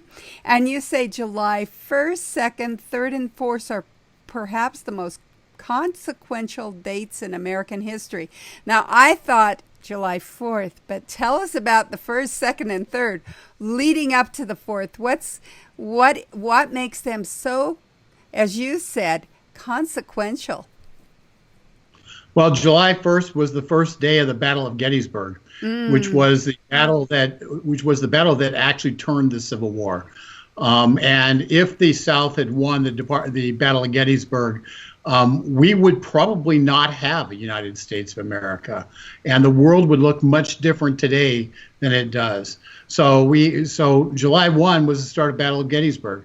July 2 was when the Continental Congress, the Second Continental Congress of the United States, actually went off and declared independence. July 3 was the final day of the Battle of Gettysburg, where Pickett's charge and a lot of very gallant acts occurred. But it really was, on July 3, it was the last gasp of the Confederacy for all intents and purposes. And July 4, of course, is when we celebrate Independence Day, because it's the day when the document was actually signed, the ink was dry, and it was distributed. So everybody associates July 4 with our Independence Day, because at the top of the Declaration of Independence, it says July 4, Congress of the United States, in Congress, July 4, 1776, even though we actually broke away from Great Britain on July 2. Well, I'm glad I got that history lesson. I'm glad we gave it to our audience as well. And you know, these days, we don't just celebrate on the 4th, we celebrate on the 5th. And you and George are going to be celebrating with us tomorrow on the 5th with still another rendition. The celebration goes on and on here at Conservative Commandos radio show. So in the opening, we talked about Charlottesville. They've declared Thomas Jefferson to be a rapist and a slave owner. And so they're disinheriting him, if you will, from their city's honorary list of American heroes. But you in your article talk about Thomas Jefferson and what a great guy he was. Well, you know, the city of Charlottesville wouldn't exist if not for Thomas Jefferson. Let's be clear. Monticello is in Charlottesville. The University of Virginia was founded by Thomas Jefferson in Charlottesville. The entire reason why there is a city council of Charlottesville is because of Thomas Jefferson. So let us be clear. Those who, just because they want to wipe away their own history, because they don't actually understand what that history is, doesn't mean that they're right. It means that they're ignorant. And quite honestly, it's a dangerous trend in America. But in terms of Thomas Jefferson, this is who this guy was. This is a guy, he was a slaveholder. There's no disputing it. But remember this, I think it's just, we have to really grasp this point. We had a group of visionaries led by Thomas Jefferson who set out an ideal for what this country should be. It was an ideal that we weren't going to meet, that we'll never meet, because you know what? We are fallen people. Ever since Adam and Eve ate the apple, we have been fallen, and we are not without sin. And Thomas Jefferson's no different. He's not without sin. But listen to what he wrote. This is really, it's such an astonishing statement. We hold these truths to be self-evident, that all men are created equal. Okay, let's just start with that. We hold these truths to be self-evident. They are truths, absolute truth, and they're self-evident. Everybody can see them. Everybody knows this is true, that all men are created equal. He didn't say all white men are created equal. He said all men are created equal. And I choose, because I believe that he used the term men as a mankind term. And although that's an expansion, but the fact is, he said all men are created equal, which meant he was acknowledging that the slaves on his plantation were equal to him. Understand that. So all men are created equal, that they are endowed by their creator with certain unalienable rights. Endowed means imbued in their very being from God himself to have certain rights which are unalienable. Unalienable means something very specific. It means you can't even give them away. They are so part of you. They are woven into your very essence and being, and you can't even give them away if you wanted to. They are within you and they are yours. So certain unalienable rights. and that among these are life, liberty, and the pursuit of happiness. Not a guarantee of happiness, the guarantee of a pursuit of happiness. A guarantee that you're going to be able to live your life and liberty without having other people butt in and try to impose their will on you. You have that singular freedom as a human. And that's what Thomas Jefferson recognized. And you cannot tell me that somebody who wrote those immortal words 243 years ago and put them as a stamp, as our DNA of this country, that person isn't worthy of statues, isn't worthy of remembering, and certainly isn't worthy of every bit of acclaim we can give him, because we can focus on the flaws of man, but we're much better when we focus on the aspirations of men. And the aspirations of Thomas Jefferson are clear, and they are the DNA of this country. And I'm very proud that Thomas Jefferson is the founding father of this country, because he was, in truth, a great man. Well, I'm so glad you brought that up, because when I go to the doctor or when I go to any government office, they'll ask me this question: what race are you? And I've started answering human. There's only one race. I believe the science is that we are between 99 and 95% the same. And the only differences are the things that we can see on the outside. So we are one race, and that's the human race. And I've just decided that, if they want to know what my nationality is, I don't know that either. I'm kind of a mutt. My grandmother used to say, when my mother would say, "So Grandma, what are you?" She'd say, "I'm an American." And she'd say, "But Grandma, where are your people from?" And she'd say, "Kentucky." So there you go. We're just Americans. and I love these little things that come, these little things that you pointed out in your article. You said there are 56 words signed by 56 men. Was that intentional? 56 words, 56 men? No, it's something I don't think it was at all.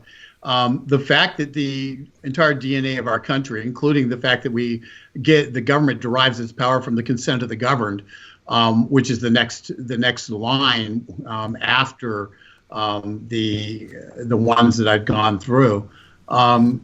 That's 56 words. And I was struck when I did the word count. I said, 56 words. Where have I seen that before? And then I realized there were 56 signers. And to be able to create the DNA, a mission statement, if you've ever written a mission statement for an organization or for a company or anything, even for your family, it's really hard to get it down to 56 words. And Thomas Jefferson got it down to 56 words for our entire nation. And I would encourage everybody to read the Declaration of Independence, at least the first couple of paragraphs, and really have your children memorize, yes, at the very least, those 56 words. Imbue that in their hearts. The school systems have said we don't need to memorize stuff anymore. Well, the reason they don't want us to memorize it is because they don't want us to know it. Have your children, have your grandchildren memorize two things, if nothing else, and beyond Bible passages. Two things that are secular, if nothing else.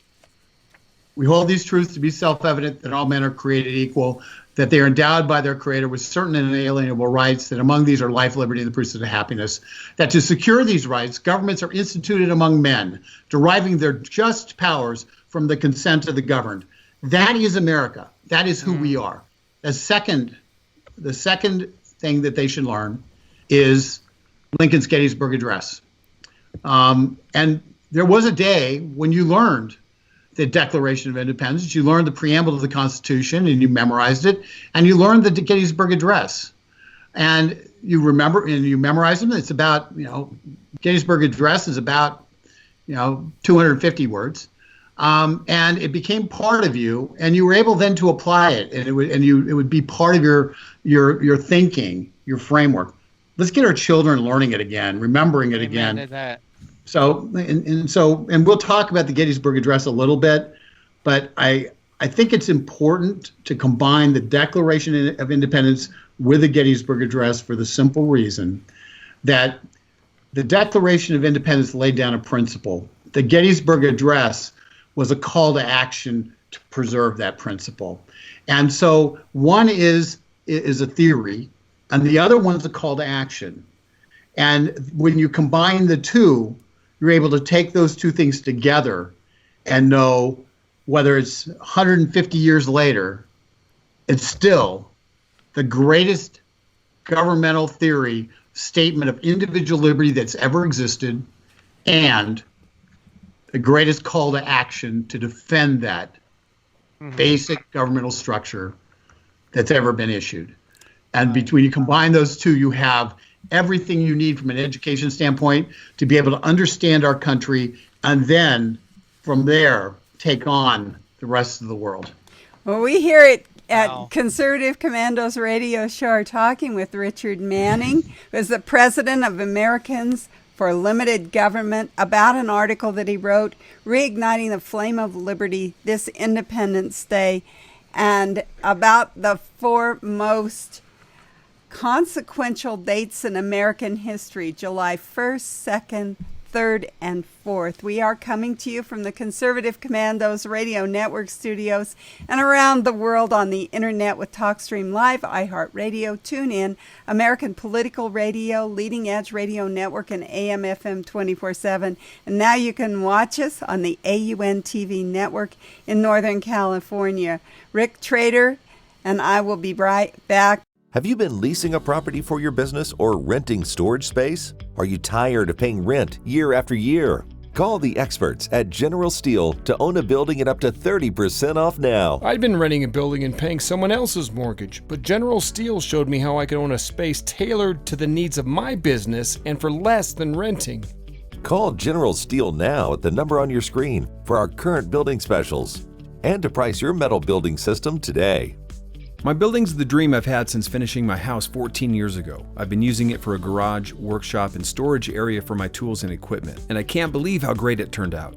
The economy is improving and the price of steel is expected to rise. Stop waiting. It could cost you thousands. Call General Steel now to see how you can own for less than you thought. Stop waiting to start your business or expand your operation. Call General Steel now.